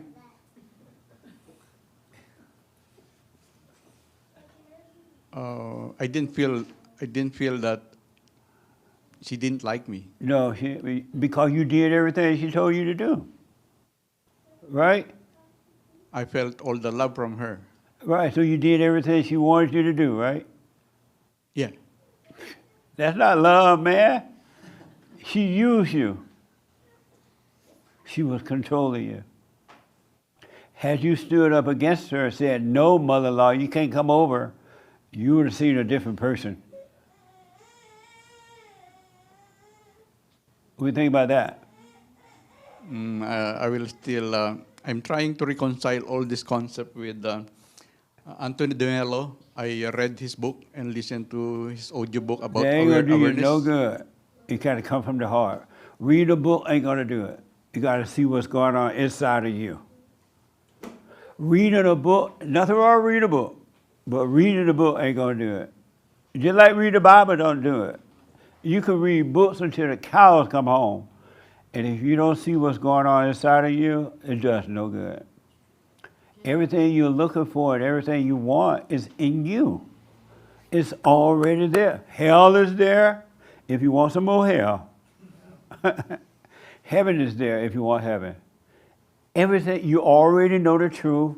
Nobody on earth is smarter than you. You just don't know it. Everything you're looking for, Christ said, look within. He didn't say look without. Look within. It's not in a book. It's in you. All right? Doug, I saw your hand a while back, and then I got to end it. I just got to stop. I don't know. I was about, I was listening to Donyale talk and her unwillingness to let go of or give up traveling and the ideas of traveling and the concepts of traveling. But when I was listening to her, I was thinking of like it sounds like addiction. Like you're so, like when you get addicted to something, you're thinking about the next time. You're thinking about how you're going to do it better. You're thinking, to me, it just seemed like addiction. No, it's just ego thrills. Addiction to the ego, feeling good. Always looking for a thrill. But just know, He doesn't want you to be, He put this stuff here for us. But He doesn't want you to give an identity from it. He wants you to have peace at home with the dog, by yourself or with somebody. You're supposed to, you will just have peace. There will be nothing that would bother you at all. But you got to die. You're living an illusion. You're not yourself. You got to let it go. And I want you to know in closing, when it hurts, when you're hurting, loneliness, depression, suicide, whatever, looking for love, mad because of this, or arguing with people, fighting with people, that means something is wrong with you, and it's inside of you. When you overcome the world inside of you, you will overcome the world outside of you, automatically, just like that. But you got to overcome the world in you. All right, I'm out of time. The brand new biblical question is, what is it, James? Are you a follower or a leader? Are you a follower or a leader?